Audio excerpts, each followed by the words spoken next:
जय श्री कृष्णा। ओम नमो भगवते वासुदेवाय नमः। आप सुन रहे हैं पौराणिक अमृत वाणी द्वारा प्रसारित महाभारत कथा। कथा को सुनने के लिए हमारे चैनल को लाइक शेयर एंड सब्सक्राइब करें। ये आगे की कथा प्रारंभ करते हैं। धर्म अर्थ काम और मोक्ष के विषय में विदुर तथा पांडवों के पृथक पृथक विचार। वैशंपायन जी कहते हैं, यह कहकर जब भीष्म जी चुप हो गए तो राजा युधिष्ठिर ने घर जाकर अपने चारों भाइयों सहित विदुर जी से प्रश्न किया, धर्म अर्थ और काम, इन तीनों में कौन उत्तम, कौन मध्यम और कौन लघु है? इन तीनों को प्राप्त करने के लिए विशेषतः किसमें मन लगाना चाहिए? यह बात आप सब लोग अपने अपने विश्वास के अनुसार बताइए। यह सुनकर सबसे पहले विदुर जी ने धर्मशास्त्र का स्मरण करके कहना आरंभ किया। विदुर जी बोले, बहुत से शास्त्रों का अनुशीलन, तप, त्याग, श्रद्धा, यज्ञ, क्षमा, भाव शुद्धि, दया, सत्य और संयम, ये सब आत्मा की संपत्ति है। युधिष्ठिर, तुम इन्हीं को प्राप्त करो। धर्म से ही ऋषियों ने संसार समुद्र को पार किया है। धर्म के ही आधार पर संपूर्ण लोग टिके हुए हैं और धर्म से ही देवताओं की उन्नति हुई है और धर्म में ही अर्थ की भी स्थिति है। मनीषी विद्वान धर्म को उत्तम, अर्थ को मध्यम और काम को लघु बतलाते हैं। अतः मन को वश में रखकर धर्म को ही अपना प्रधान ध्येय बनाना चाहिए। संपूर्ण प्राणियों के साथ वैसा ही बर्ताव करना चाहिए जैसा हम अपने लिए चाहते हैं। विदुर जी की बात समाप्त होने पर अर्जुन ने कहा, राजन, यह कर्म भूमि है। यहाँ जीविका के साधनभूत कर्मों की ही प्रशंसा होती है। खेती, व्यापार, गौपालन तथा भांति भांति के शिल्प, ये सब अर्थ प्राप्ति के साधन है। अर्थ ही समस्त कर्मों की मर्यादा है। अर्थ धन के बिना धर्म और काम भी सिद्ध नहीं होते। धनवान मनुष्य धन के द्वारा उत्तम धर्म का पालन और दुर्लभ कामनाओं की प्राप्ति भी कर लेता है। सब प्रकार के संग्रह से रहित, संकोचशील, शांत एवं गेरुआ वस्त्र पहने, दाढ़ी मूछ बनाए बढ़ाए विद्वान पुरुष भी धन की अभिलाषा करते पाए जाते हैं। कई ऐसे हैं जो स्वर्ग के इच्छुक हैं और कुल परंपरागत नियमों का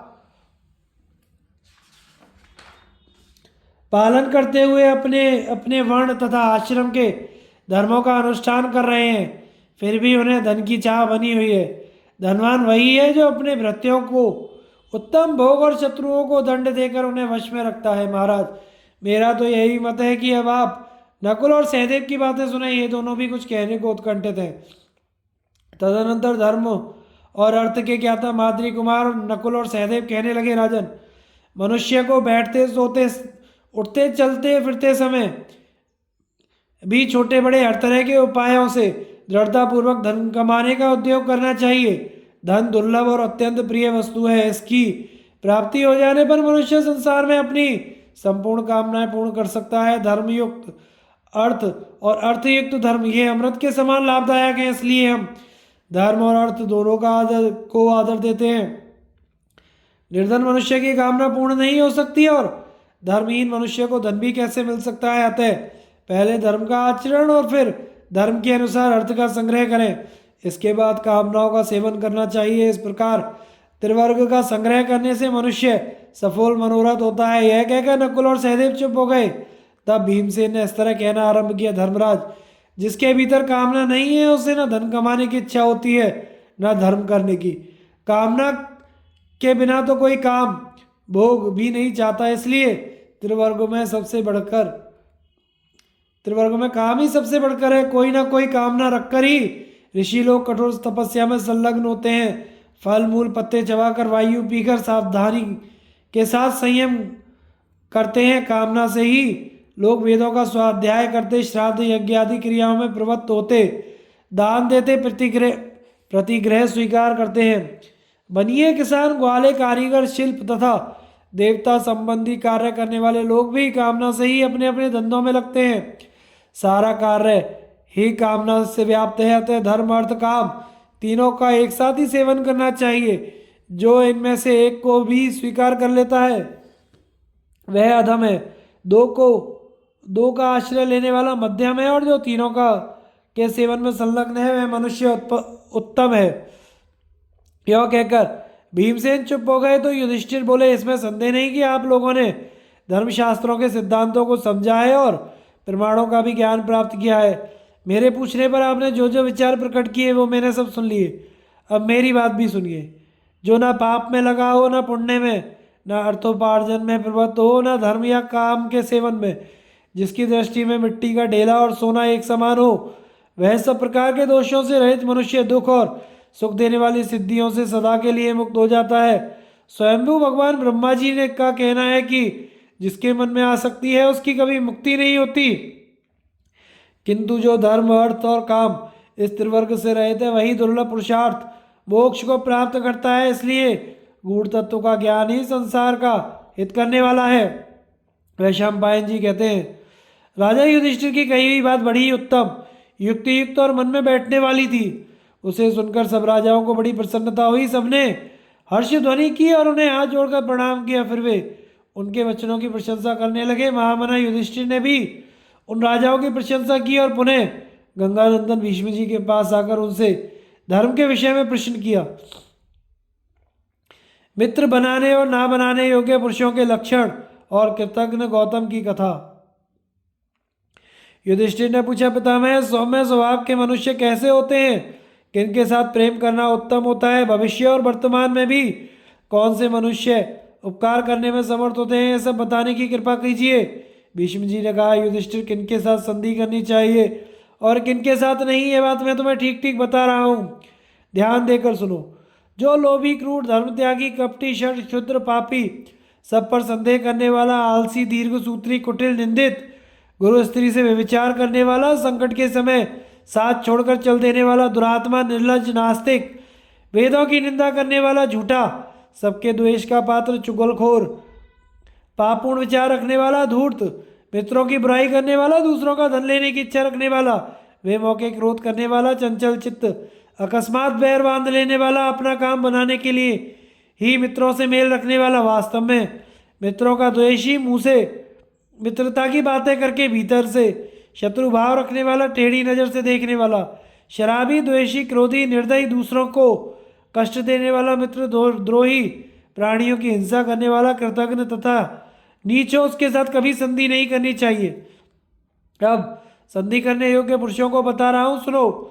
जो कुलीन, बोलने में पटु, ज्ञान विज्ञान में कुशल, रूपवान, गुणवान, लोभहीन, काम करने से कभी ना थकने वाले, कृतज्ञ, सर्वज्ञ, मधुर स्वभाव वाले, सत्य प्रतिज्ञा तथा जितेंद्रिय हो, उन्हीं लोगों को राजा अपना मित्र बनावे, जो अपनी शक्ति के अनुसार कर्तव्य का ठीक ठीक पालन करते और संतुष्ट रहते हैं, जिन्हें वे मौके क्रोध नहीं आता और जो उदासीन हो जाने पर भी मन से बुराई करना नहीं चाहते, अर्थ के तत्व को समझते हैं और अपने को कष्ट में डालकर भी हितैषी पुरुषों का कार्य सिद्ध करते हैं। जैसे रंगा हुआ ऊनी कपड़ा अपना रंग नहीं छोड़ता, उसी प्रकार जो मित्रों की ओर से विरक्त नहीं होते और जो सबके विश्वास पात्र और धर्मानुरागी हैं, जिनकी दृष्टि में मिट्टी का ढेला और सोना एक से हैं और जो सदा अपने स्वामी का काम बनाने में लगे रहते हैं, ऐसे उत्तम पुरुषों के साथ जो राजा संधि मेल करता है, उसका राज्य उसी तरह बढ़ता है जैसे चंद्रमा की चांदनी।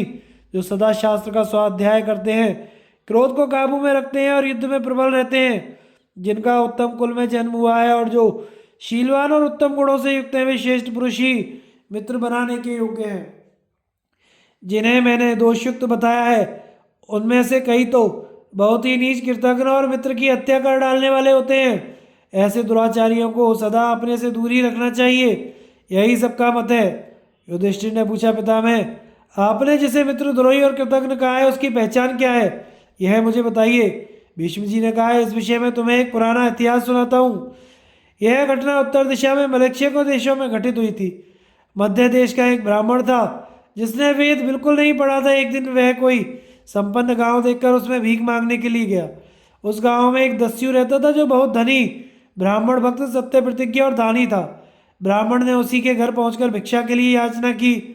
दस्यु ने ब्राह्मण को रहने के लिए एक घर देकर वर्ष भर निर्वाह करने योग्य अन्न की भिक्षा का प्रबंध कर दिया और नया कोटदार वस्त्र देकर उसकी सेवा में एक नवयुक्ति दासी भी देती जो उस समय पति से रहित थी। दस्यु से ये सारी चीजें पाकर ब्राह्मण मन ही मन बहुत खुश हुआ और दासी के साथ आनंदपूर्वक रहने लगा। उसका नाम था गौतम।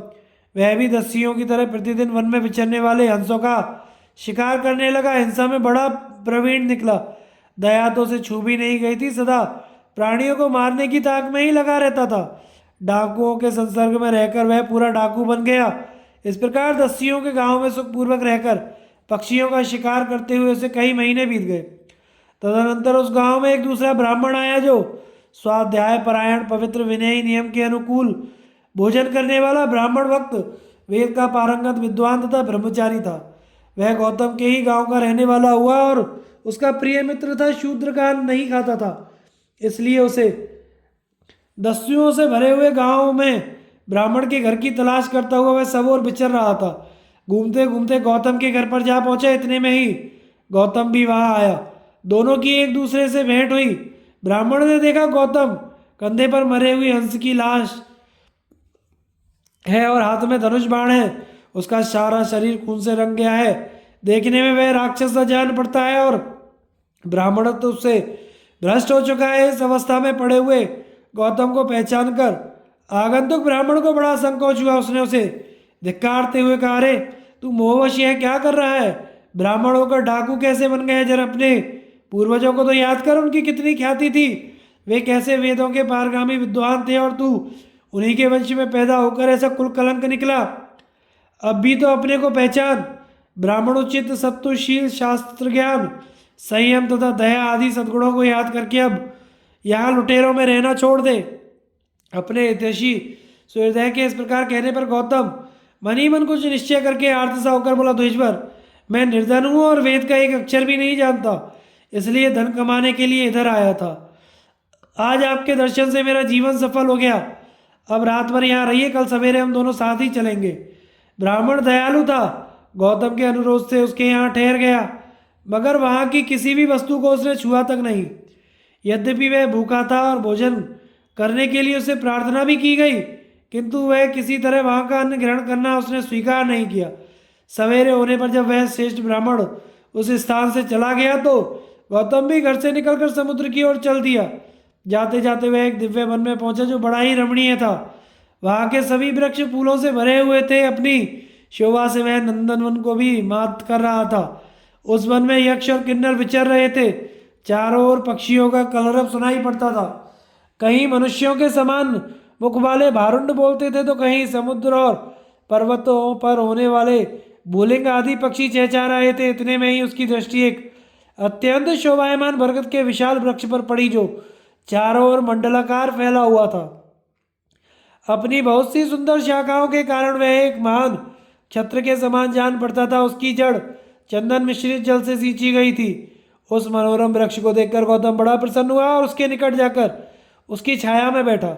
उस समय वहाँ की पवित्र वायु के स्पर्श से उसे बड़ी शांति मिली और वह सुख का अनुभव करता हुआ वहीं लेट गया। उधर सूरज भी डूब गया। उसी समय एक उत्तम पक्षी ब्रह्मलोक से लौटकर अपने विश्राम स्थान पर आया और वह उस वृक्ष पर ही बसेरा लिया करता था। उसका नाम था नाड़ी जंग। वह बकराज ब्रह्मा जी का प्रिय मित्र और कश्यप जी का सुपुत्र था। इस पृथ्वी पर आज धर्मा के नाम से विख्यात था। देव कन्या से उत्पन्न होने के कारण उसके शरीर की कांति देवता के समान थी। वह बड़ा विद्वान था और दिव्य तेज से दैदीप्यमान दिखाई देता था। गौतम को उस समय भूख प्यास सता रही थी, इसलिए उस पक्षी को आया देखकर उसने उसे मार डालने के विचार से ही उसकी ओर दृष्टिपात किया। तब राजधर्मा ने कहा, विप्रवर, मेरा यह घर है, आप यहाँ पधारें। मेरे लिए बड़े सौभाग्य की बात है। मैं आपका स्वागत करता हूँ। सूर्य अस्त हो गया है।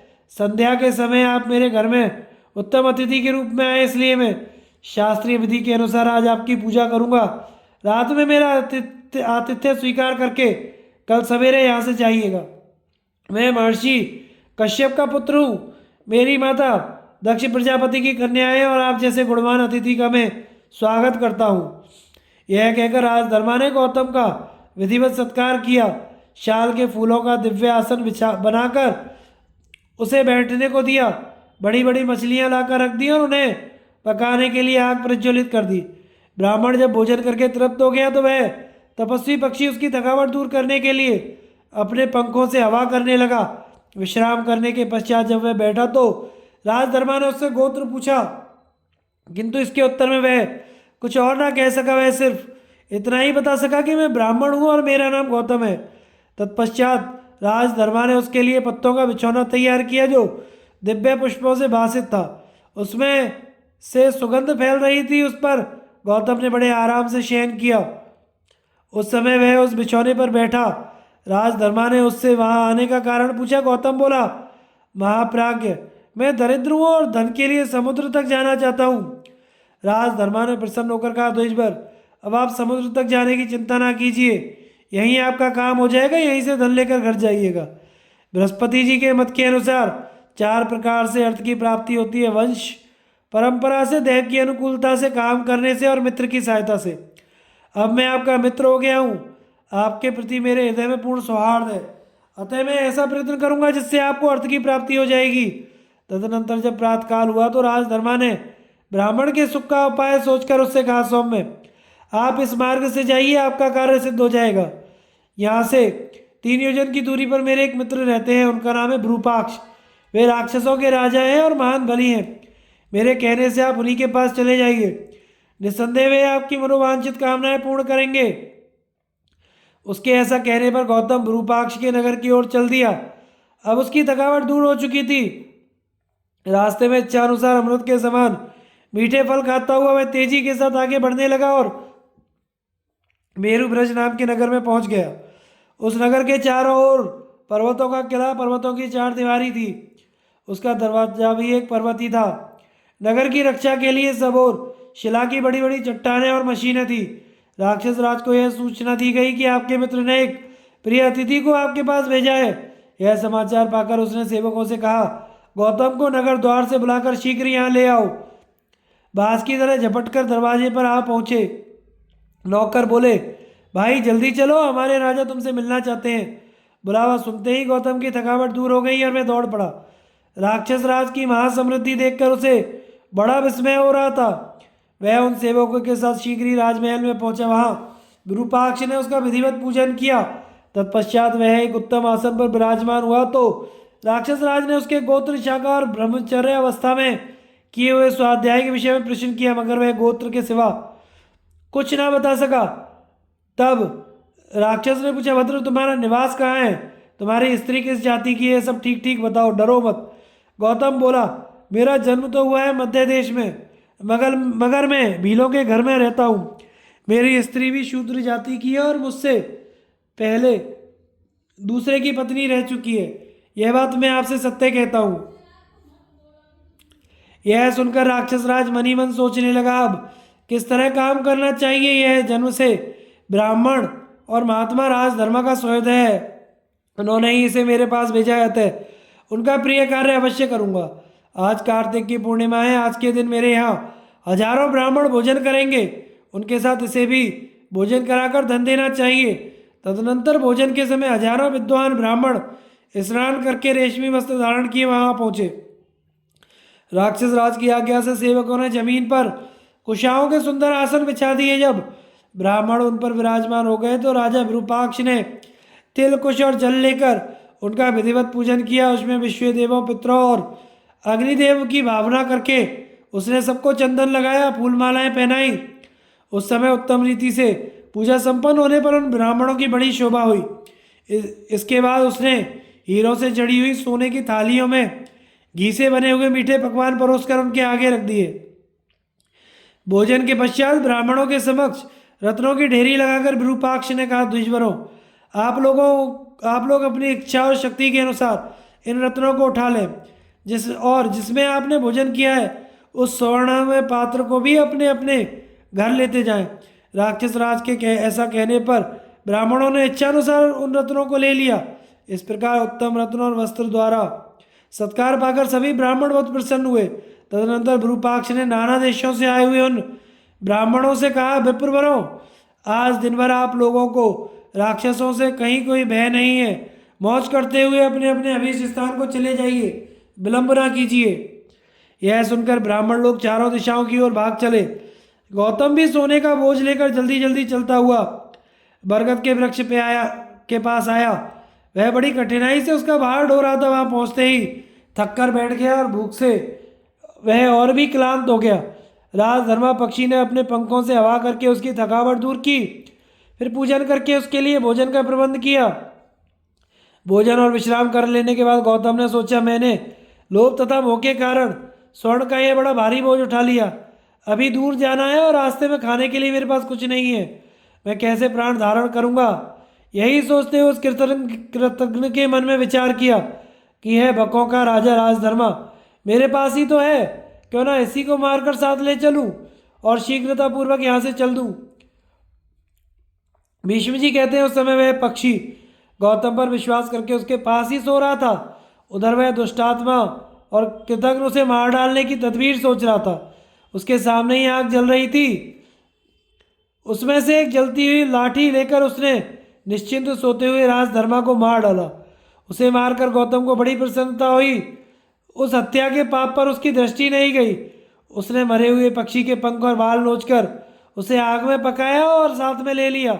फिर सोने की गठरी सर पर लादकर बड़ी तेजी से घर की राह ली। दूसरे दिन विरूपाक्ष ने अपने पुत्र से कहा, बेटा आज पक्षियों में श्रेष्ठ राजधर्मा का दर्शन नहीं हुआ। वे प्रतिदिन प्रातःकाल ब्रह्मा जी को प्रणाम करने के लिए जाया करते थे और वहां से लौटने पर मुझसे मिले बिना कभी घर नहीं जाते थे। इधर 2 शाम बीत गई किंतु वे मेरे घर नहीं पधारे। अतः आज मन में तरह तरह के संदेह उठ रहे हैं। ना जाने मेरे मित्र को क्या हो गया है, तुम उनका पता लगाओ कहीं है। ऐसा ना हो कि वह अधम ब्राह्मण उन्हें मार डाले। वह बड़ा निर्दयी और दुराचारी जान पड़ता था। सूरज शक्ल तो उसकी ऐसी भयानक थी मानो कोई दुष्ट लुटेरा हो। नीच गौतम यहाँ से लौटकर फिर उन्हीं के पास गया था। इसीलिए मेरे मन में उद्वेग हो रहा है। बेटा तुम यहाँ से शीघ्र ही राजधर्मा के स्थान पर जाओ और तुरंत ही इस बात का पता लगाओ कि वे जीवित हैं या नहीं। पिता की ऐसी आज्ञा पाकर जब वह बहुत से राक्षसों के साथ उस वट वृक्ष के पास गया तो वहाँ राजधर्मा का कंकाल पड़ा दिखाई दिया। यह देखकर राक्षस राज का पुत्र रो पड़ा और गौतम को पकड़ने के लिए उसने पूरी शक्ति लगाकर पीछा किया। थोड़ी ही दूरी पर जाने पर राक्षसों ने गौतम को पकड़ लिया और उसके साथ ही हड्डियों और पंखों से रहित राजधर्मा की लाश भी मिल गई। उसको लेकर वे तुरंत मेरु ब्रज में जा पहुंचे। वहां राक्षसों ने राजधर्मा के मृत शरीर और उस पापी एवं कृतज्ञ गौतम को राजा के सामने पेश किया। मित्र की यह दशा देखकर राजा विरूपाक्ष ने अपने मंत्री और पुरोहित के साथ फूट फूट कर रोने लगा। राजमहल में बड़ा कोहराम मच गया। स्त्रियों और बच्चों सहित सारे नगर में मातम छा गया। तदनंतर राजा ने कहा, बेटा इस पापी का वध कर डालो और समस्त राक्षस इसके मांस के टुकड़ों को इच्छा अनुसार बांट कर खा जाए, क्योंकि यह पापात्मा सदा पाप ही किया करता है। राक्षस राज के कहने पर भी राक्षसों को उस पापी का मांस खाने की इच्छा नहीं हुई। उन्होंने सिर झुकाकर प्रणाम करते हुए कहा महाराज आप हम लोगों को इसका पाप भक्षण करने के लिए ना दीजिए। राजा ने कहा, बहुत अच्छा, तुम लोग इस कृतज्ञ को दस्युओं के हवाले कर दो। आज्ञा पाते ही राक्षस हाथ में त्रिशूल और पट्टे लेकर टूट पड़े और पापी के टुकड़े टुकड़े कर दस्युओं को देने लगे। किंतु दस्युओं ने भी उसका मांस खाना स्वीकार नहीं किया। मांसाहारी जीव भी कृतज्ञ का मांस नहीं खाते। ब्रह्म हत्यारे, शराबी, चोर और प्रतिज्ञा भंग करने वाले मनुष्य के लिए पाप से छूटने का प्रायश्चित बताया गया है, मगर कृतज्ञ के उद्धार का कोई उपाय नहीं बताया गया। तदनंतर विरूपाक्ष ने बकराज के लिए एक चिता तैयार कराई और बहुत से रत्नों, चंदनों तथा वस्त्रों से उसे खूब सजाया। फिर बकराज के शव को उसके ऊपर रखकर उसमें आग लगाई और विधि पूर्वक उसका दाह कर्म संपन्न किया। उसी समय दक्ष कन्या सुरभि देवी वहां आई और आसमान में ऊपर खड़ी हो गई। उनके मुख से दूध मिश्रित फेन निकलकर राजधर्मा की चिता पर गिरा। उसके स्पर्श से वह जीवित हो उठा। तब वह उड़कर विरूपाक्ष के पास पहुंचा और दोनों मित्र गले मिले। इतने में ही देवराज इंद्र भी विरूपाक्ष के नगर में आ पहुंचे और उससे बोले, बड़े सौभाग्य की बात है कि तुम्हारे द्वारा राजधर्मा को जीवन मिला। इसके बाद राजधर्मा ने इंद्र को प्रणाम करके कहा, सुरेश्वर यदि आपकी मुझ पर कृपा हो तो मेरे मित्र गौतम को जीवित कर दीजिए। इंद्र ने उसकी बात मान ली और अमृत छिड़क कर उस ब्राह्मण को जीवित कर दिया। गौतम के जीवित होने पर राजधर्मा ने बड़ी प्रसन्नता के साथ उसे मित्र भाव से गले लगाया। उस पापी को धन सहित विदा करके अपने स्थान पर आ गया। गौतम पुनः भीलों के ही गांव में जाकर रहने लगा। वहां उसने शूद्र जाति की स्त्री के पेट से अनेकों पापाचारी पुत्रों को जन्म दिया। तब देवताओं ने गौतम को महाशाप देते हुए कहा, यह पापी कृतज्ञ है और दूसरा पति स्वीकार करने वाली स्त्री के पेट से बहुत समय से संतान पैदा करता आ रहा है। यह इस पाप के कारण यह घोर नरक में गिरेगा। भीष्म जी कहते हैं, भारत बहुत दिन हुए इस कथा को नारद जी ने मुझे सुनाया था और उसी को याद करके आज मैंने तुम्हें सुनाया है। कृतघ्न मनुष्य को यश, स्थान और सुख कैसे नसीब हो सकता है? कृतघ्न पर तो किसी का विश्वास ही नहीं होता। कृतघ्न के उद्धार का कोई उपाय नहीं है। मनुष्य को विशेष ध्यान देकर मित्रद्रोह के पाप से बचना चाहिए, क्योंकि जो मित्र से द्रोह करता है वह घोर नरक में पड़ता है। प्रत्येक मनुष्य को कृतज्ञ होना चाहिए, लोगों को मित्र बनाने की इच्छा रखनी चाहिए, कारण कि मित्र से ही सब कुछ प्राप्त होता है। मित्र की सहायता पाकर मनुष्य आपत्तियों से छुटकारा पा जाता है। इसलिए बुद्धिमान मनुष्य को मित्रों का सत्कार और पूजन करना चाहिए। जो कृतघ्न, पापी, निर्लज्ज, मित्रद्रोही, कुलांगार तथा पापाचारी हो, ऐसे लोगों को सर्वथा त्याग देना चाहिए। राजन, इस प्रकार मित्रद्रोह करने वाले पाप परायण कृतघ्न मनुष्य का चरित्र मैंने तुम्हें सुनाया। अब और क्या सुनना चाहते हो? वैशंपायन जी कहते हैं, जन्मजय, महात्मा भीष्म का यह वचन सुनकर युधिष्ठिर अपने मन में बहुत प्रसन्न हुए। शोकाकुल चित्त की शांति के लिए राजा सेनजित और ब्राह्मण के संवाद का वर्णन। राजा युधिष्ठिर ने पूछा, पितामह, यहाँ तक आपने राजधर्म संबंधी श्रेष्ठ धर्मों का उपदेश किया, अब आप आश्रम वासियों के श्रेष्ठ धर्मों का वर्णन कीजिए। भीष्म जी बोले, युधिष्ठिर, वेद में सर्वत्र धर्म का ही विधान है। धर्म के अनेकों द्वार हैं। संसार में ऐसी कोई क्रिया नहीं जिसका कोई फल ना हो। मनुष्य जैसे जैसे संसार के पदार्थों को सारीन, क्षण भंगुर समझता है, वैसे वैसे इनमें उसका वैराग्य होता जाता है। अतः प्रपंच अनेकों दोषों से पूर्ण है। ऐसा निश्चय करके बुद्धिमान पुरुष को अपने मोक्ष के लिए यत्न करना चाहिए। युधिष्ठिर ने पूछा, दादाजी, धन के नष्ट हो जाने तथा स्त्री, पुत्र या पिता के मर जाने पर जिस विचार से शोक दूर हो सकता है वह क्या है? वर्णन करने की कृपा करें। भीष्म जी बोले, बेटा, जब धन नष्ट हो अथवा स्त्री, पुत्र या पिता की मृत्यु हो जाए, संसार कैसा दुख में है, यह सोचकर शोक को दूर करने का प्रयत्न करें। इस विषय में उदाहरण रूप से है पुरातन इतिहास प्रसिद्ध है। पहले सेनजित नाम का एक राजा था। वह पुत्र वियोग से अत्यंत शोकातुर हो रहा था। उसे उदास देखकर एक ब्राह्मण ने कहा, राजन, शोक के योग्य तो तुम स्वयं ही हो, फिर दूसरे के लिए क्यों शोक करते हो? अजी, एक दिन मैं, तुम और अन्य सब लोग भी वहीं जाएंगे जहां से आए हैं। सेनजित ने पूछा, तपोधन, आपके पास ऐसी कौन बुद्धि, तप, समाधि, ज्ञान या शास्त्र बल है जिसे पाकर आपको किसी भी प्रकार का विषाद नहीं होता? ब्राह्मण ने कहा, देखो, इस संसार में उत्तम, मध्यम और अधम सभी प्राणी दुख में ग्रस्त हैं तथा तरह तरह के कर्मों में फंसे हुए हैं। मैं इस शरीर या पृथ्वी को अपनी नहीं मानता। ये जैसी मेरी है वैसी ही दूसरों की भी है। यही सोचकर इनके कारण मुझे व्यथा नहीं होती और इस बुद्धि को पाकर ही मैं हर्ष शोक से रहित रहता हूँ। जिस प्रकार समुद्र में दो लकड़ियाँ मिलती हैं फिर अलग अलग हो जाती हैं, इसी प्रकार इस लोक में प्राणियों का समागम होता है तथा इसी तरह ये पुत्र, पौत्र, जाति, बंधु और संबंधियों की कल्पना हो जाती है। अतः उनमें विशेष स्नेह नहीं करना चाहिए, क्योंकि एक दिन उनसे बिछोह होना निश्चित है। तुम्हारा पुत्र किसी अज्ञात स्थान से आया था, अब अज्ञात देश को ही चला गया था। ना तो वह तुम्हें जानता था, ना तुम ही उसे जानते थे। अतः तुम उसके कौन हो और उसके लिए शोक कर रहे हो? संसार में विषय तृष्णा से जो व्याकुलता होती है उसी का नाम दुख है, और उस दुख का नाश हो जाना ही सुख है। उस सुख से बार बार दुख उत्पन्न होता रहता है। इस प्रकार सुख के बाद दुख और दुख के बाद सुख, यह सुख दुख का चक्र घूमता ही रहता है। अतः इस समय तुम्हें सुख की स्थिति से दुख में आना पड़ा है, इसलिए अब तुम सुख प्राप्त करोगे। किसी प्राणी को सर्वदा सुख या सर्वदा दुख की प्राप्ति नहीं होती। मनुष्य स्नेह की अनेक प्रकार की फांसियों में बंधे हुए हैं और जल में बालू का पुल बनाने वालों के समान अपने कार्यों में असफल होने पर दुख पाते रहते हैं। तेली लोग तेल के लिए जैसे तिलों को कोलू में पेरते हैं, उसी प्रकार सब लोग अज्ञान जनित कष्टों में पिस रहे हैं। मनुष्य, स्त्री, पुत्र आदि कुटुंब के लिए संसार में तरह तरह के पाप बटोरता है, किंतु इस लोक में और परलोक में उसे अकेले ही उनका क्लेश में फल भोगना पड़ता है। जिस प्रकार बूढ़ा हाथी दलदल में फंसकर प्राण खो बैठता है, उसी प्रकार सब लोग, पुत्र, स्त्री और कुटुंब की आसक्ति में फंसकर शोक समुद्र में डूब जाते हैं। जब पुत्र, धन या बंधु बांधवों में से किसी का नाश हो जाता है तो वे दावानल के समान भीषण दुख में पड़ जाते हैं। परंतु सुख दुख और जन्म मृत्यु यह सब तो दैव के अधीन है।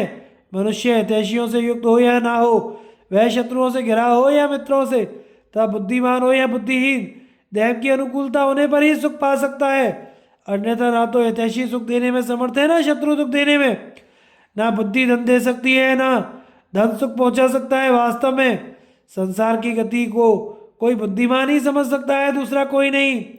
जिन्हें बुद्धि योग का सुख प्राप्त है और जो द्वंद्वों से अतीत है और जिनमें मत्सरता का अभाव है, उन्हें अर्थ या अनर्थ कभी व्यथा नहीं पहुंचाते। किंतु जिन्हें बुद्धि योग प्राप्त नहीं हुआ, वे ऐसी परिस्थिति आने पर अत्यंत हर्ष और शोक के अधीन हो जाते हैं। अतः बुद्धिमान पुरुष को चाहिए कि सुख या दुख, प्रिय अथवा अप्रिय, जो प्राप्त हो जाए उसका उत्साह के साथ सामना करे, कभी हिम्मत ना हारे। शोक के हजारों स्थान हैं और भय के सैकड़ों अवसर हैं, किंतु वे दिन दिन मूर्खों पर ही प्रभाव डालते हैं, बुद्धिमानों पर नहीं। जो बुद्धिमान, विचारशील, शास्त्राभ्यासी, ईर्ष्याहीन, संयमी, जितेंद्रिय होते हैं, उस मनुष्य को शोक छू भी नहीं सकता। बुद्धिमान पुरुष को चाहिए कि इस निश्चय पर डटा रहकर संयत चित्त से व्यवहार करे। जो पुरुष उत्पत्ति विनाश के तत्व को जानता है, उसे शोक स्पर्श नहीं कर सकता। मनुष्य जब किसी पदार्थ में ममत्व कर बैठता है तो वही उसके दुख का कारण बन जाता है। वह विषयों में से जिसकी आसक्ति त्यागता जाता है, उसी से सुख की वृद्धि होती जाती है। किंतु जो पुरुष विषयों के पीछे पड़ा रहता है, वह तो उन्हीं के साथ नष्ट हो जाता है। लोक में जितना भी विषय सुख है और जो कुछ दिव्य स्वर्गीय आनंद है, वे सब तृष्णाक्षय के सुख की 16वीं कला के बराबर भी नहीं हो सकते। मनुष्य बुद्धिमान हो, मूर्ख हो अथवा शूरवीर हो, अपने पूर्व जन्म में उसने जैसा भी शुभ या अशुभ कर्म किया होता है, उसका उसे वैसा ही फल भोगना पड़ता है। इस प्रकार जीवों को बारी बारी से प्रिय अप्रिय और सुख दुख की प्राप्ति होती ही रहती है। ऐसे विचार का आश्रय लेकर कामनाओं के त्यागी के रूप में गुण से युक्त हुआ मनुष्य सुख से रहता है। अतः सब प्रकार के भोगों में दोष दृष्टि करे और उन्हें स्वेच्छा से त्याग दे।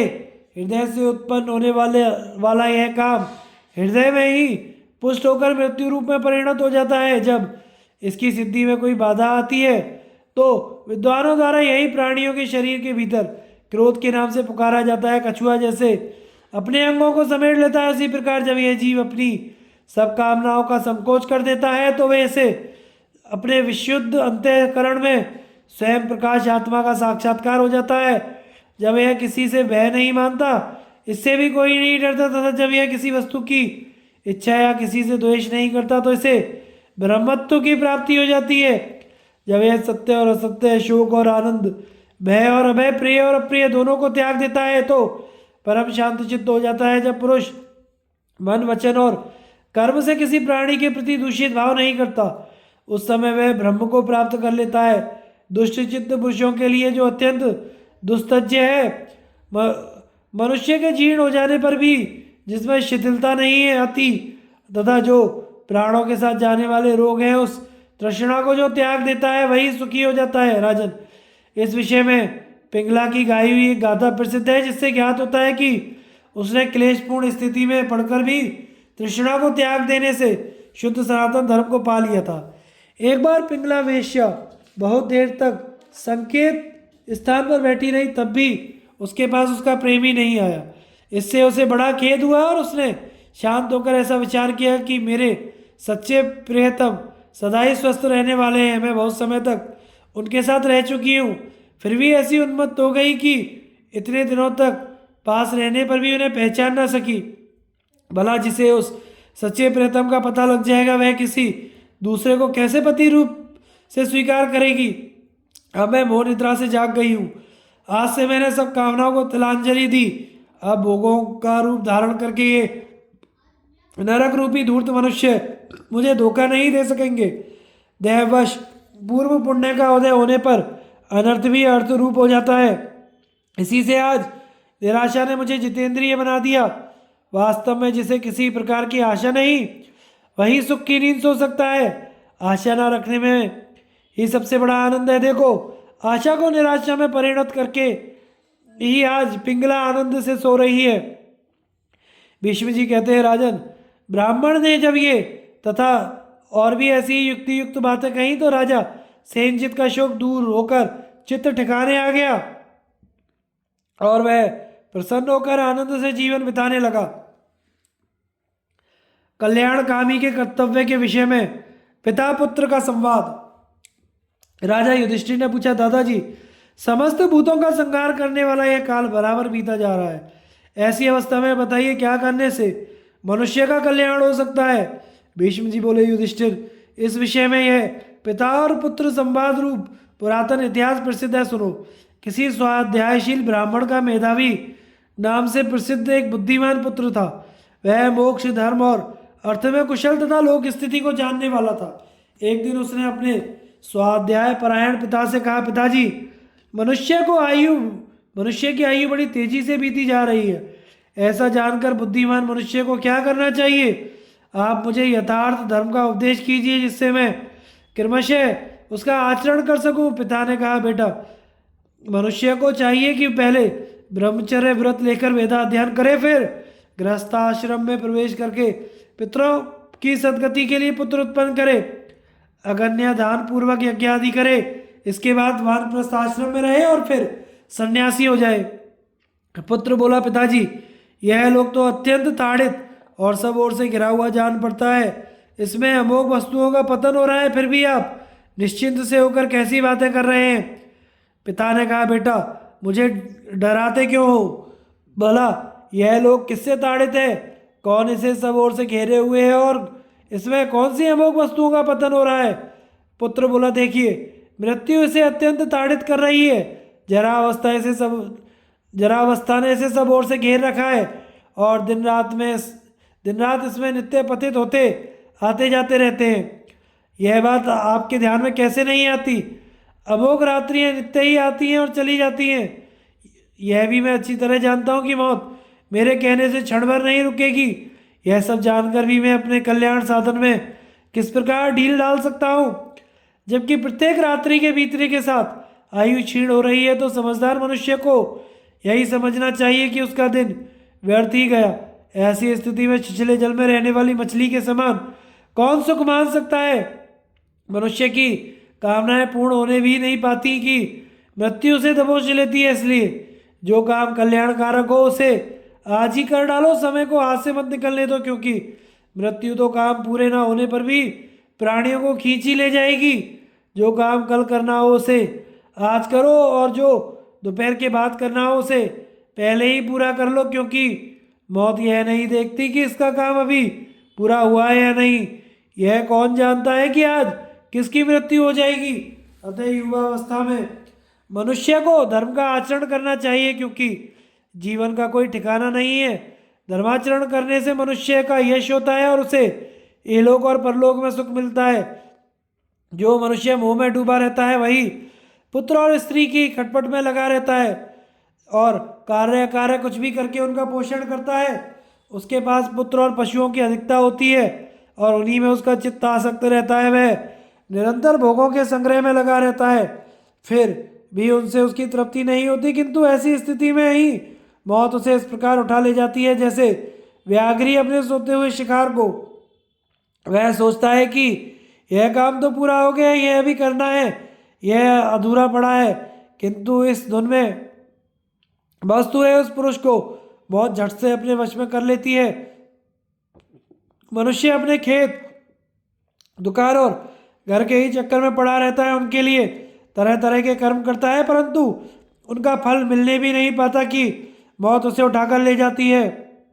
मनुष्य दुर्बल हो या बलवान, शूरवीर हो या डरपोक अथवा मूर्ख हो या विद्वान, मौत उसकी समस्त कामनाओं के पूर्ण होने से पहले ही उसे उठा ले जाती है। पिताजी, जब इस शरीर में मृत्यु, जरा, व्याधि आदि अनेकों कारणों से होने वाले दुखों का तांता लगा ही रहता है, तो आप इस प्रकार निश्चिंत से हुए क्यों बैठे हैं? मौत और बुढ़ापा ये दोनों तो जीव के जन्म के साथ लगे हुए हैं। इन दोनों का सभी स्थावर जंगमों से संबंध है। अतः ग्राम या नगर में रहकर स्त्री पुत्रों में आसक्ति रखना तो जीव को बांधने वाली रस्सी के समान ही है। केवल पुण्यात्मा पुरुष ही इसे काट कर निकल पाते हैं। पापी पुरुष इसे नहीं काट सकते। जो मनुष्य मन, वाणी और शरीर से जीवों को कष्ट नहीं पहुंचाता, वे जीव भी उसके जीवन और अर्थ की हानि नहीं करते। सत्य के बिना कोई भी मनुष्य मृत्यु की सेना का सामना नहीं कर सकता। इसलिए असत्य को त्याग देना चाहिए, क्योंकि अमृतत्व सत्य में ही है। अतः मनुष्य को सत्यव्रत का आचरण करना चाहिए, सत्य योग में तत्पर रहना चाहिए और इंद्रियों का दमन करना चाहिए। इस प्रकार सत्य के द्वारा वह मृत्यु पर विजय प्राप्त करे।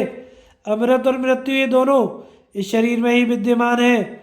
मोह से मृत्यु होती है और सत्य से अमृत प्राप्त होता है। अतः अब मैं हिंसा से दूर रहूंगा, सत्य की खोज करूंगा, काम और क्रोध को हृदय से निकाल दूंगा, सुख दुख में समान रहूंगा, जिसमें दूसरों को सुख मिले ऐसा आचरण करूंगा और मृत्यु के भय से मुक्त हो जाऊंगा। मैं निवृत्ति प्रायण होकर शांति यज्ञ का अनुष्ठान करूंगा, इंद्रियों का दमन करूंगा, मननशील होकर ब्रह्म यज्ञ में तत्पर रहूंगा और जप रूप वाक्य यज्ञ करके ध्यान रूप मनोयज्ञ और गुरु शुश्रूषादि रूप कर्म यज्ञ करके कर्म यज्ञ का आचरण करूंगा। जिसकी वाणी और मन सदा एकाग्र रहते हैं, जो तप त्याग सत्य में तत्पर रहता है, वह सब कुछ प्राप्त कर लेता है। संसार में ज्ञान के समान कोई नेत्र नहीं है, सत्य के समान कोई तप नहीं है, राग के समान कोई दुख नहीं है और त्याग के समान कोई सुख नहीं है। एकांतवास, समता, सत्य भाषण, सदाचार, अहिंसा, सरलता, सब प्रकार के काम्य कर्मों से निवृत्ति, इनके समान ब्राह्मण का कोई और धन नहीं है। पिताजी, जब एक दिन आपको मरना ही है तो आप इस धन, स्वजन अथवा स्त्री आदि से क्या लेना देना है। आप अपने अंतःकरण की करण में स्थित आत्मा को खोजिए, सोचिए तो सही, आज आपके पिता पितामह कहाँ चले गए। भीष्म जी कहते हैं, राजन, पुत्र के वचन सुनकर पिता ने जो कुछ किया वही सत्य धर्म में तत्पर रहकर तुम भी करो। सुख दुख का विवेचन और त्याग की महिमा। राजा युधिष्ठिर ने पूछा, पितामह, धनी और निर्धन दोनों ही स्वतंत्रता से व्यवहार करते हैं, फिर भी उन्हें सुख और दुख की प्राप्ति कैसे होती है। भीष्म जी बोले, राजन, कुछ दिन हुए इस विषय में मुझसे शंपाक नामक एक शांत, जीवन मुक्त और त्यागी ब्राह्मण ने इस प्रकार कहा था, इस संसार में जो भी मनुष्य उत्पन्न होता है, वह धनी हो या निर्धन, उसे जन्म से ही दुख सुख घेर लेते हैं। विधाता जब उसे सुख और दुख इन दोनों में से किसी एक के मार्ग पर ले जाए तो इसे ना सुख पाकर प्रसन्न होना चाहिए, ना दुख में पड़कर घबराना चाहिए। यदि तुम अकिंचन रहोगे तो सुख का आस्वादन कर सकोगे। जो अकिंचन होता है वह आनंद से सोता जागता है। संसार में अकिंचनता में ही आनंद है, यही हितकारक, कल्याण में और निरापद है तथा इस मार्ग में किसी प्रकार के शत्रु का भी खटका नहीं है। मैं तीनों लोगों पर दृष्टि डालकर देखता हूं तो मुझे अकिंचन, शुद्ध और सब ओर से विरक्त पुरुष के समान कोई दूसरा दिखाई नहीं देता। मैं अकिंचनता और राज्य को तराजू पर रखकर तौला तो गुणों में अधिक होने के कारण राज्य से भी अकिंचनता का ही भार अधिक निकला। अकिंचनता और राज्य में यह बड़ा भारी अंतर है कि धनवान पुरुष सर्वदा इस प्रकार घबराया रहता है मानो मौत के मुंह में पड़ा हो। जो मनुष्य धन को त्याग कर मुक्त स्वरूप हो गया है, उसे अग्नि, अरिष्ट, मृत्यु या चोर किसी का भी भय नहीं रहता। वह स्वेच्छा से विचरता है, बिना बिछाए पृथ्वी पर सोता है, वहां का तकिया लगाता है, शांति से जीवन बिताता है। देवता लोग भी उसकी स्तुति करते हैं। धनवान तो क्रोध और लोभ के कारण अपने आप को भूले रहता है, उसकी निगाह टेढ़ी रहती है, मुंह सूख जाता है, भौहें चढ़ी रहती हैं, उसे पाप ही पाप सूझता है। क्रोध के कारण होठ चबाता है और कठोर भाषण करता है। वह यदि सारी पृथ्वी भी देने को तैयार हो तो भी उसकी ओर कौन देखना चाहेगा। वह सर्वदा लक्ष्मी की गोद में रहता है, वह उस मूर्ख को मुंह में डालती रहती है। वायु जैसे शरद ऋतु को के बादलों को उड़ा ले जाती है, उसी प्रकार लक्ष्मी उसके चित्त को हर लेती है। वह अपने को बड़ा रूपवान और धनवान समझता है और ऐसा मानता है कि मैं बड़ा कुलीन और सिद्ध हूँ और कोई साधारण मनुष्य नहीं हूँ। इन कारणों से उसका चित्त मतवाला हो जाता है। भोगासक्त हो जाने के कारण वह बाप दादाओं के जोड़े हुए माल मते को उड़ा देता है और इस प्रकार धनहीन हो जाने पर दूसरों का धन छीनने का विचार करने लगता है। इस तरह जब वह मर्यादा का उल्लंघन करता है और जहाँ तहाँ से धन संग्रह की चेष्टा करने लगता है तो राजपुरुष उसकी इस प्रवृत्ति में बाधा उपस्थित करते हैं। इस प्रकार उस पुरुष को संसार में तरह तरह के दुख का सामना करना पड़ता है। अतः अनित्य शरीरों के साथ लगे हुए पुत्रेषण आदि लोग धर्मों की ओर ना देखकर अपने दूषित आचरणों से अवश्य प्राप्त होने वाले इन महान दुखों की विचार पूर्वक चिकित्सा करनी चाहिए। कोई भी मनुष्य त्याग किए बिना ना तो सुख पा सकता है, ना परमात्मा को पा सकता है, ना निर्भय होकर सो सकता है। अतः तुम सर्वस्व त्याग कर सुखी हो जाओ। युधिष्ठिर, पहले शंपाक मुनि ने हस्तिनापुर में मुझसे ये बातें कही थी, अतः त्याग ही सबसे श्रेष्ठ माना गया है। तृष्णा त्याग के विषय में मंकिका का दृष्टांत तथा विधेयराज जनक और मुनिवर बोधे की उक्तियां। राजा युधिष्ठिर ने पूछा, दादाजी, यदि कोई मनुष्य तरह तरह के उद्योग करने पर भी धन ना पा सके तो इस धन तृष्णा में ग्रस्त रहते हुए उसे क्या करने से सुख मिल सकता है? भीष्म जी बोले, राजन, सबके प्रति समता का भाव रखना, धन आदि के लिए विशेष खटपट में ना पड़ना, सत्य भाषण करना, भोगों से विरक्त रहना और कर्म में आसक्त ना होना, इन 5 बातों के होने से मनुष्य सुख पा सकता है। इस विषय में एक बार मंकी ने विरक्त होकर जो कुछ कहा था वह पुरातन इतिहास तुम्हें सुनाता हूँ। मंकी ने धनुर्पार्जन के लिए बहुत प्रयत्न किया किंतु उसे सफलता ना मिली। तब थोड़े से बचे कुचे धन से उसने बाहर सहने योग्य तो बछड़े खरीदे। एक दिन उन्हें सदाने के लिए वह जुए में जोत कर ले चला। रास्ते में एक ऊंट बैठा था, वे उसे बीच में करके एकदम दौड़ पड़े। जब वे उसकी गर्दन के पास पहुंचे तो ऊंट को बड़ा बुरा लगा। वह खड़ा होकर उन दोनों को गर्दन पर लटकाए बड़े जोर से दौड़ने लगा।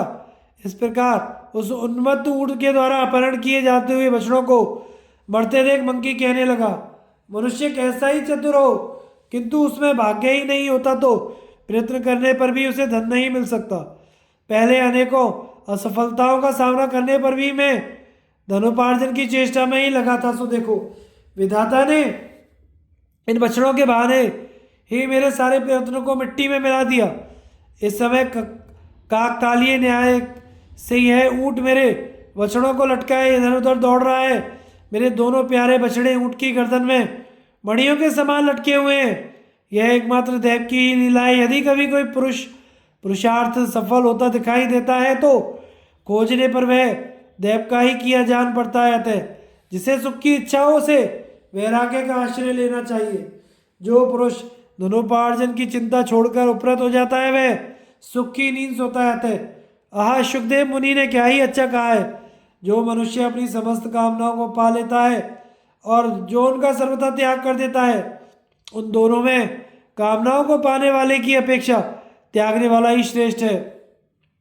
ओ कामनाओं के दास, तू सब प्रकार की कर्म वासनाओं से अलग हो जा, शांति धारण कर विषय शक्ति छोड़ दे। इस अर्थ वासना ने तुझे बार बार छकाया है तो भी तू इससे उपरत नहीं होता। तूने बार बार धन संचय किया और वह बार बार नष्ट होता गया। ओ मूढ़, भला इस अर्थ लोलुपता से तू अपना पिंड कब छुड़ाएगा? अरे मेरी कैसी मूर्खता है जो मैं तेरा खिलौना बना हुआ हूँ। ऐसा कौन पुरुष होगा जो इस प्रकार दूसरों का दास बनकर रहेगा? काम निश्चय ही तेरा हृदय वज्र का बना हुआ है, इसी से सैकड़ों अनर्थों से व्याप्त होने पर भी इसके टुकड़े नहीं होते। मैं तेरी जड़ को खूब जानता हूँ, तू संकल्प से उत्पन्न होता है। अच्छा, मैं तेरा संकल्प नहीं करूँगा तब तो तू मूल सहित नष्ट हो जाएगा। यूँ तो धन के संकल्प में ही सुख नहीं है, वह मिल जाए तो चिंता ही बढ़ती है। यदि एक बार मिलकर नष्ट हो जाए तो तब तो मौत ही आ जाती है, तथा उद्योग करने पर भी यह निश्चय नहीं होता कि वह मिलेगा भी या नहीं। मिल भी जाए तो इससे संतोष नहीं होता, फिर और पाने की तृष्णा बढ़ती है। गंगा जल को पीकर जैसे जैसे उत्तरोत्तर उसे पीते रहने की इच्छा होती है, उसी प्रकार धन का स्वभाव भी तृष्णा की निवृत्ति न होने देना ही है। मैं अच्छी तरह समझ गया हूँ तू मेरा सत्यानाश करने वाला है, इसीलिए अब मेरा पिंड छोड़ दे।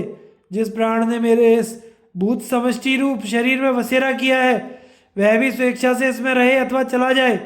तुम जो अहंकार आदि हो, काम और लोभ के अनुचर हो, मेरा तुमसे कोई नेह नाता नहीं है। अतः अब कामनाओं को छोड़कर मैं सत्य का ही आश्रय लूंगा। मैं सब भूतों को अपने शरीर और मन में देखते हुए बुद्धि के योग में, चित्त को श्रवण मन आदि में और आत्मा को ब्रह्म में लगाऊंगा।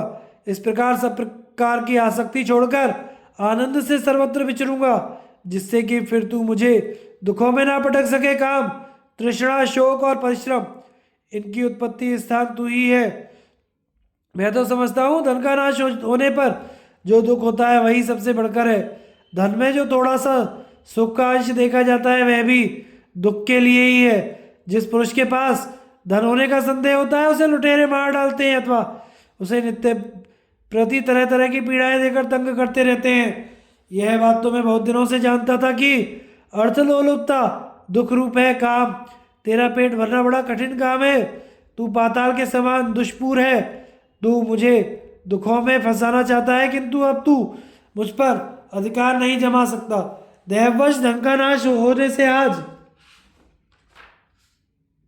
मुझे वैराग्य प्राप्त हुआ है। अतः अब अत्यंत उपरत होकर मैं भोगों की इच्छा नहीं करूंगा। अब तक मैंने बहुत दुख सहे हैं। मैं ऐसा मूर्ख था कि कुछ समझता ही नहीं था।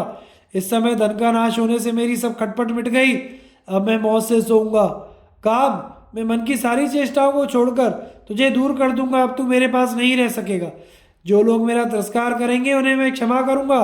जो मुझे कष्ट पहुंचावेंगे उसका कोई अहित नहीं करूंगा। जो द्वेष करेगा उसके अप्रिय व्यवहार का कोई विचार ना करके उससे मीठी मीठी बातें करूंगा। मैं तृप्त और स्वस्थ चित्त रहूंगा। जो कुछ अनायासी प्राप्त होगा उसी से निर्वाह कर लूंगा। तू मेरा शत्रु है, मैं तेरी इच्छा पूर्ण नहीं होने दूंगा। तू अच्छी तरह समझ ले, मुझे वैराग्य, सुख, तृप्ति, शांति, सत्य, दम, क्षमा, सर्वभूत दया, ये सभी गुण प्राप्त हो गए। अतः काम, लोभ, तृष्णा और कृपणता को चाहिए कि मुझे छोड़कर चले जाए। अब मैं सत्वगुण में स्थित हो गया हूँ। आज काम और लोभ से छुटकारा पाकर मैं सुखी हो गया हूँ। अतः अज्ञानियों की तरह मैं लोभ में फंसकर दुख नहीं पाऊंगा। मनुष्य जिस जिस कामना को छोड़ देता है उसी की ओर से सुखी हो जाता है। कामना के वशीभूत होकर वह सदा सर्वदा दुख ही पाता है। दुख, निर्लज्जता और असंतोष ये काम और क्रोध से ही उत्पन्न होने वाले हैं। अतः मैं परब्रह्म में प्रतिष्ठित हूँ, पूर्णतया शांत हूँ और कर्म कलाप से मुक्त हो गया हूँ। मुझे विशुद्ध आनंद का अनुभव हो रहा है। इस लोक में जो विषय सुख और दिव्य महान सुख है वे तृष्णाक्षय से होने वाले सुख के 16वें अंश के बराबर भी नहीं है। राजन, इस प्रकार की बुद्धि पाकर मंकी विरक्त हो गया और सब प्रकार की कामनाओं को त्याग कर उसने ब्रह्मानंद प्राप्त किया। 2 बछड़ों के नाश से ही उससे अमरत्व प्राप्त हो गया। उसने काम की जड़ काट डाली और अत्यंत सुखी हो गया। एक बार परम शांत विधेरा जनक ने भी कहा था, मेरा धन अनंत सा है, किंतु वस्तुतः मेरे पास कुछ भी नहीं है। यह मिथिलापुरी जल रही है तो इससे मेरा कुछ भी नहीं जलता। कहते हैं किसी समय नहुष पुत्र ययाति ने परम विरक्त और शांतात्मा बौद्ध ऋषि से पूछा था, महाप्रज्ञ, आप मुझे ऐसा उपदेश कीजिए जिससे शांति मिले। ऐसी कौन बुद्धि है जिसका आश्रय लेकर आप शांत और सानंद होकर विचरते हैं? बौद्ध ने कहा, राजन, मैं किसी को उपदेश नहीं देता हूँ बल्कि दूसरों के उपदेश के अनुसार आचरण करता हूँ। तो मैं अपने को प्राप्त हुए उपदेश का लक्षण बताता हूँ, उस पर तुम स्वयं विचार करो। पिंगला, कुरर पक्षी, सर्प, सारंग बाण बनाने वाला और कुमारी, ये 6 मेरे गुरु हैं। महाराज, आशा बड़ी प्रबल है। सुख तो निराशा में ही है। पिंगला आशा को निराशा में परिणत करके सुख से सोई थी। कुरर पक्षी मांस का टुकड़ा लिए जाता था, उसे दूसरे पक्षी मारने लगे, तब उस टुकड़े को फेंकने से ही उसे चैन मिला। सर्प दूसरों के बनाए हुए घर में घुसकर ही मौत से रहता है। अतः घर बनाने की खटपट में पड़ना दुख रूपी है, इसमें भी सुख नहीं है। जिस प्रकार सारंग पक्षी किसी से वैर ना करके अहिंसा वृत्ति से अपना निर्वाह करते हैं, उसी प्रकार मुनिजन वृक्षावृत्ति का आश्रय लेकर आनंद से अपना जीवन व्यतीत करते हैं। एक बार एक बाण बनाने वाले को देखा। वह अपने काम में ऐसा दत्तचित्त था कि उसे अपने पास से होकर निकली हुई राजा की सवारी का पता नहीं लगा। एक कुमारी कन्या धान कूट रही थी, इससे उसके हाथ की चूड़ियों का शब्द होता था। उसने संकोचवश और सबको तोड़कर दोनों हाथों में केवल एक एक चूड़ी रहने दी, इससे उनका शब्द होना बंद हो गया। इससे मैंने निश्चय किया कि बहुत लोग साथ साथ रहते हैं तो उनमें कलह होता है, दो दो रह जाते हैं तो भी बातचीत होती है। अतः उस कुमारी की एक एक चूड़ी के समान मैं भी अकेला ही बिछड़ूंगा। संत जनों के आचरण के विषय में प्रहलाद और अवधूत ब्राह्मण का संवाद। राजा युधिष्ठिर ने पूछा, दादाजी आप सदाचार के नियमों को जानने वाले हैं, कृपया करके यह बताइए कि मनुष्य को किस प्रकार का आचरण करते हुए निशोक होकर पृथ्वी पर विचरना चाहिए, तथा ऐसा कौन सा काम है जिसे करने से वह उत्तम गति प्राप्त कर सकता है। भीष्म जी बोले, राजन इस विषय में यह पुरातन इतिहास प्रसिद्ध है। इसमें असुरराज प्रहलाद और अजगर मुनि का संवाद है। एक शुद्ध चित्त निर्विकार ब्राह्मण को पृथ्वी पर विचरते देखकर परम बुद्धिमान प्रहलाद जी ने पूछा था, ब्राह्मण आप स्वस्थ शक्तिमान मृदु जितेंद्रिय कर्मारंभ से दूर रहने वाले, दूसरों के दोषों पर दृष्टि न डालने वाले, मिष्ट भाषी और तत्वज्ञ होकर भी बालकों का सा आचरण करने वाले हैं। आपको किसी लाभ की इच्छा नहीं है, ना हानि होने पर आप किसी प्रकार की चिंता करते, सदा ही तृप्त से जान पड़ते हैं। आप इंद्रियों के विषयों की परवाह ना करके साक्षी के समान मुक्त रूप से विचरते हैं। मुनिवर आपके पास ऐसी क्या बुद्धि, शास्त्र ज्ञान या वृत्ति है? यदि आप उचित समझे तो शीघ्र ही मुझे बताने की कृपा करें। प्रहलाद जी के इस प्रकार पूछने पर उन मतिमान मुनि श्रेष्ठ ने उनसे मधुर वाणी में कहा, प्रहलाद देखो, इस जगत की उत्पत्ति, ह्रास, वृद्धि और नाश का कारण प्रकृति ही है। अतः मैं उनके कारण न हर्षित होता हूँ न व्यथित होता हूँ। जितने संयोग हैं उन्हें तुम वियोग में समाप्त होने वाले समझो, और जितने संचय हैं उनका पर्यवसान विनाश में ही जानो। यह सब देखकर तो मैं कहीं अपने मन को नहीं लगाता। असुरराज पृथ्वी पर जितने स्थावर जंगम प्राणी हैं, मुझे तो उनकी मृत्यु साफ दिखाई देती है। आकाश में जो छोटे बड़े तारे विचर रहे हैं, वे भी समय आने पर गिरते देखे जाते हैं। इस प्रकार सब प्राणियों को मृत्यु के अधीन देखकर सब में समान भाव रखते हुए मैं आनंद से सोता हूँ। यदि अनायास ही मिल जाए तो कभी कभी खूब भोजन कर लेता हूँ, नहीं तो बहुत दिनों तक बिना खाए ही रह जाता हूँ। कभी चावल की कनी खाकर रह जाता हूँ, कभी तिल की ही खली ही खा लेता हूँ। इस प्रकार बढ़िया घटिया सभी तरह का भोजन करता रहता हूँ। मैं कभी तो सन, रेशम और चर्म के वस्त्र पहन लेता हूँ, कभी बड़े मूल्यवान वस्त्र धारण कर लेता हूँ। यदि देववश कोई धर्मानुकूल पदार्थ मुझे प्राप्त हो जाता है तो मैं उसका त्याग नहीं करता और यूँ किसी दुर्लभ भोग की इच्छा नहीं करता। मैं सर्वदा इस अजगर वृत्ति से ही रहता हूँ। यदि व्रत अत्यंत सुदृढ़ कल्याण में शोकहीन, पवित्र और अतुलनीय है, बड़े बड़े विद्वान भी इसे स्वीकार करते हैं। जो मूढ़मती हैं उन्हें ही यह अप्रिय है, वे ही इससे दूर भागते हैं। मेरी मति अविचल है, मैं अपने धर्म से च्युत नहीं हुआ हूँ। मेरी गति परिमित है और मैंने भय, राग, द्वेष एवं लोभ, मोह का त्याग कर दिया है। मैं सर्वथा शुद्ध अंतःकरण से इस अजगर वृत्ति का पालन करता हूँ। अनियत रूप से जो कुछ फल या भक्ष्य भोज्य आदि मिल जाता है उसी से निर्वाह कर लेता हूँ तथा प्रारब्ध के अनुसार देश काल की व्यवस्था रखता हूँ। इस प्रकार कदर्य पुरुष जिसका सेवन नहीं करते उस अजगर व्रत का आचरण करता रहता हूँ। कृपण लोग अर्थ संग्रह के लिए निरंतर भले बुरे आदमियों की सेवा करते रहते हैं। यह देखकर तथा सुख दुख, लाभ हानि, प्रीति अप्रीति और जीवन मरण विधाता के हाथ में ऐसा जानकर मैंने भय, राग, मोह और अभिमान को त्याग दिया है, धैर्य और बुद्धि को अपनाया है तथा अब मैं पूर्णतः शांत हो गया हूँ। मेरे सोने बैठने का तो कोई नियत स्थान नहीं है। मैं स्वभाव से ही यम, नियम, व्रत, सत्य और शौच का पालन करता हूँ और किसी फल की मुझे इच्छा नहीं है। इस प्रकार बड़े आनंद से मैं अजगर व्रत का आचरण करता हूँ।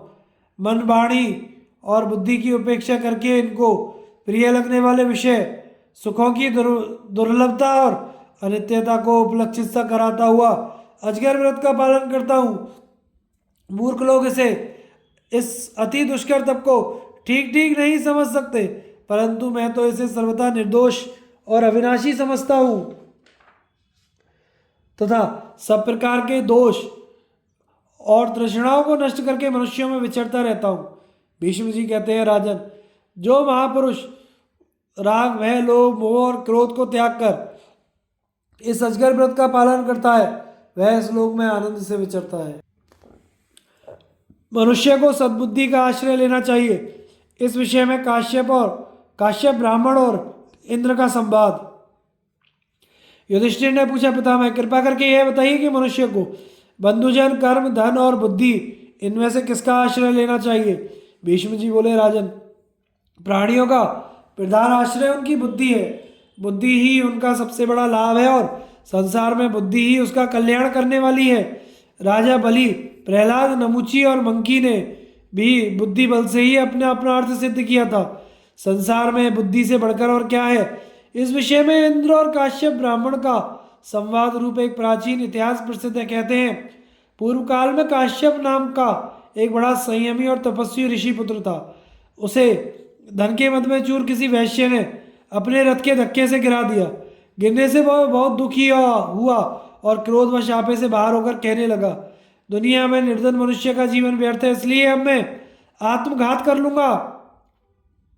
उसे इस प्रकार क्षुब्ध चित्त देखकर इंद्र उसके पास गीदड़ का रूप धारण करके आया और कहने लगा, मुनिवर, मनुष्य योनि पाने के लिए तो सभी प्राणी उत्सुक रहते हैं, उसमें भी ब्राह्मणत्व की प्रशंसा तो सभी ने की है। आप तो मनुष्य हैं, ब्राह्मण हैं और शास्त्रज्ञ भी हैं। ऐसा दुर्लभ शरीर पाकर आपको उसमें दोषानुसंधान नहीं करना चाहिए। अजी, जिन्हें भगवान ने हाथ दिए हैं उनके तो मानो सभी मनोरथ सिद्ध हो गए। इस समय आपको जैसे धन की लालसा है, उसी प्रकार मैं तो केवल हाथ पाने के लिए ही उत्सुक हूँ। मेरी दृष्टि में हाथ मिलने से बढ़कर संसार में कोई लाभ नहीं है। देखिए, मेरे शरीर में कांटे लगे हुए हैं, किंतु हाथ ना होने से मैं उन्हें निकाल नहीं सकता। किंतु जिन्हें भगवान से दो हाथ मिले हैं, वे वर्षा, शीत और घाम से अपनी रक्षा कर सकते हैं। जो दुख बिना हाथ के दीन, दुर्बल और बेजबान प्राणी सहते हैं, सौभाग्यवश वे तो आपको नहीं सहने पड़ते। भगवान की बड़ी कृपा है कि आप गीदड़, कीड़ा, चूहा, सांप, मेंढक या किसी दूसरी योनि में उत्पन्न नहीं हुए। काश्यप, आपको तो इतने ही लाभ से संतुष्ट रहना चाहिए, इससे अधिक और क्या चाहिए? आप तो सभी प्राणियों में श्रेष्ठ ब्राह्मण हैं। मेरी ही दशा देखिए, मुझे कीड़े काट रहे हैं, किंतु हाथ ना होने के कारण मैं इनसे छुटकारा नहीं पा सकता। आत्महत्या करना बड़ा पाप है, यह सोचकर ही मैं ऐसा नहीं करता, जिससे मैं इससे भी नीच योनि में ना गिरूं। इस समय मैं शृगाल योनि में हूँ, यह बहुत नीच है, परंतु इसकी अपेक्षा कई योनियां और भी अधिक नीच हैं। मनुष्य धनी हो जाने पर फिर राज्य चाहने लगता है, राज्य मिलने पर देवत्व की इच्छा करता है और फिर इंद्र पद पाना चाहता है। इस प्रकार उसकी तृष्णा बराबर बढ़ती रहती है। प्रिय वस्तु के मिल जाने पर भी तृप्ति नहीं होती।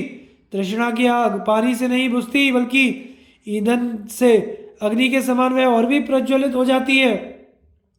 शोक तो आपको है ही, इसी प्रकार हर्ष भी हो सकता है। सुख दुख तो साथ ही रहा करते हैं, इसलिए इसमें शोक मानने की क्या बात है?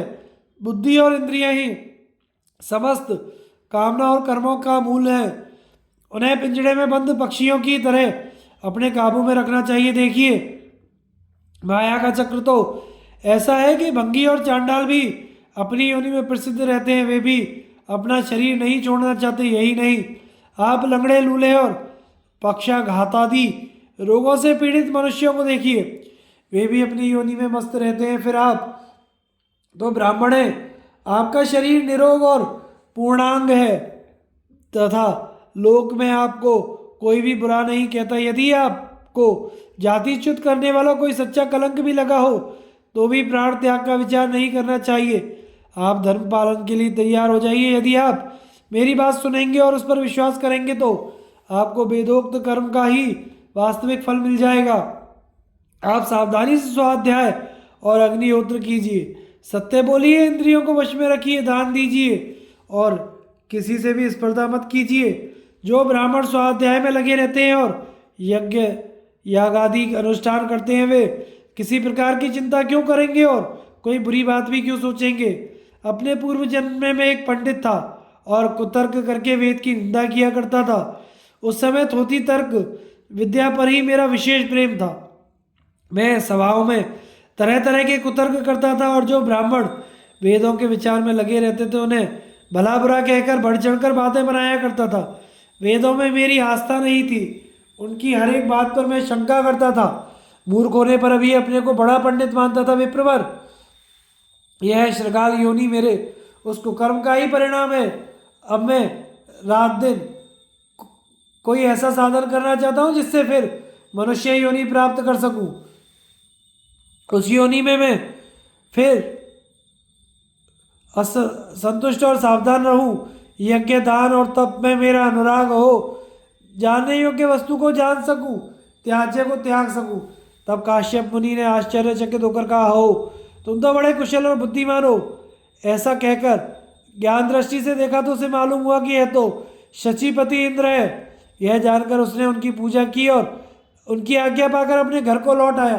भीष्म जी बोले, राजन, जो श्रद्धावान और जितेंद्रिय धनाढ़ पुरुष यज्ञ दान आदि शुभ कर्म करते हैं उन्हें उत्तरोत्तर अधिकाधिक वैभव और सुख की प्राप्ति होती है। जो मनुष्य जैसा कर्म करता है उसे वैसा ही फल मिलता है, और जब वह सोता है तो उसके साथ कर्म फल भी सुप्त हो जाता है। कर्म की गति ऐसी है कि वह सोते बैठते चलते फिरते और क्रिया करते समय छाया के समान कर्ता के साथ लगा रहता है। जिस मनुष्य ने अपने पूर्व जन्मों में जैसा जैसे कर्म किए होते हैं उन्हें कर्म विधान के अनुसार उनके वैसे ही फल भोगने होते हैं। जिस प्रकार फूल और फल किसी की प्रेरणा के बिना ही समय पर आ जाते हैं, उसी प्रकार पहले किए हुए कर्म भी अपने परिपाक के समय का अतिक्रमण नहीं करते। जैसे बछड़ा हजारों गांवों में से अपनी माता को पहचान लेता है, वैसे ही पहले किया हुआ कर्म भी अपने करने वाले के पीछे लगा रहता है। जिस प्रकार पहले से भिगोकर रखा हुआ वस्त्र धोने से साफ हो जाता है, वैसे ही जो उपवास पूर्वक तपस्या करते हैं उन्हें कभी समाप्त ना होने वाला महान सुख मिलता है। जिस प्रकार आकाश में पक्षियों और जल में मछलियों के चरण चिन्ह दिखाई नहीं देते, वैसे ही ज्ञानियों की गति का पता नहीं लगता। अतः जो काम अपने अनुकूल और हितकर जान पड़े वही करना चाहिए। आगे की कथा का प्रसारण हम अगले भाग में करेंगे। हमारे चैनल को लाइक शेयर और सब्सक्राइब करें। धन्यवाद।